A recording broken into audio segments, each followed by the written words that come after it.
নমস্কার দর্শক বন্ধুরা, ফ্ল্যাশব্যাক বাংলায় আপনাদের স্বাগত। আজ কুসুম নাটকে যা ঘটল তা দেখে আপনিও শিউরে উঠবেন। কুসুম কি সত্যি খুনি হয়ে উঠবে, নাকি পরিবারের জন্য সে নিজের জীবন বাজি রাখবে?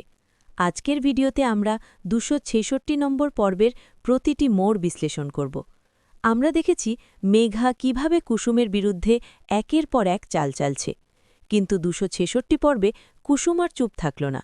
ইন্দ্রাণী গাঙ্গুলি আর আয়ুষ্মান গাঙ্গুলির ওপর বিপদের ছায়া দেখে কুসুম আজ এক ভয়ঙ্কর রূপ ধারণ করেছে। কুসুম আজ মেঘাকে সরাসরি হুঁশিয়ারি দিয়েছে।